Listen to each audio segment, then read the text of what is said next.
Oke, makasih. Jadi sebelum menjawab pertanyaan, tadi saya boleh ikut nimbrung soal vaksin. Silakan, Dok. Jadi sebetulnya pemberian vaksin itu, kalau kita melihat vaksin-vaksin yang sebelumnya, aman untuk semua orang tentu. Ya. Jadi tidak usah ada khawatir. Nah, tapi oleh karena yang pertama, di awal-awal vaksin kita itu kan masih terbatas. Iya. Yang kedua, kita belum punya data langsung mengenai kelompok atau populasi tertentu di masyarakat soal vaksin. Iya. Nah, maka ya jadi di awal prioritasnya tentu adalah orang-orang yang tidak punya komorbid, nakes, dan sebagainya. Sehingga diharapkan tidak timbul kejadian ikutan pasca imunisasi. Nah, namun begitu data mulai terkumpul dan secara teoritis dia aman, diikuti data yang aman, jadi semuanya tidak usah takut. Jadi termasuk orang hamil, termasuk orang dengan komorbid apapun, asal kondisi komorbidnya stabil, bukan merupakan kontraindikasi untuk divaksin. Sekarang ini, Dok, saya hipertensi, Dok, saya nggak mau divaksin, itu bukan menghindar, tapi takut divaksin, menghindar dari vaksin sebetulnya, nggak ada masalah. Itu poin yang pertama. Nah, yang kedua, kalau kita menarik napas, itu sejumlah oksigen akan masuk ke dalam paru-paru kita, ke dalam alveolus kita.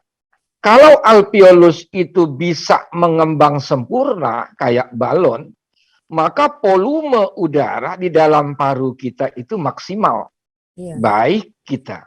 Tetapi kalau alveolus itu ada yang menghalangi untuk berkembang, dia tidak berkembang sempurna. Katakanlah ada orang tumor di dalam perutnya, nempel di paru-paru bagian bawah. Begitu paru-parunya ingin mengembang, dia ada halangan di bawah. Sehingga udara yang masuk ke dalam paru tidak maksimal. Nah, demikian juga dengan ibu-ibu hamil. Dengan bertambah usia kehamilannya, ukuran babynya bertambah besar di dalam di dalam rongga perutnya, itu akan menghalangi pengembangan diafragma ke bawah. Sehingga wajar kalau orang-orang hamil itu akan mengalami sesak. Ini tidak terkait dengan COVID-nya. Nah, namun kalau kita hubungkan dengan COVID, maka paling tidak ada beberapa hal yang terjadi pada ibu hamil. Ibu hamil ini dianggap sebagai suatu komorbid. Sistem imunnya rendah. Sistem perlawanan tubuhnya rendah.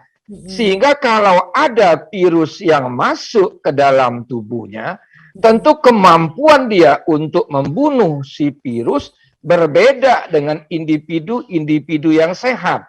Jadi wajar kalau seorang dengan kehamilan terkena COVID, kemungkinan untuk dia lebih berkembang dan berat itu lebih besar. Yang kedua, kita paham betul bahwa pada orang hamil terjadi gangguan hemodinamik. Hemodinamik itu artinya terjadi gangguan aliran darah, membutuhkan aliran darah yang banyak. Karena suplai makanan itu bukan hanya untuk diri dia, tapi termasuk untuk untuk baby yang dikandungnya. Sehingga pertukaran itu terjadi dengan cepat dan membutuhkan jumlah yang banyak. Nah, ketidakstabilan ini juga akan mempengaruhi nanti di dalam perjalanan si COVID-nya ini. Itu saja barangkali. Jangan lupa subscribe, share, komen, dan like ya.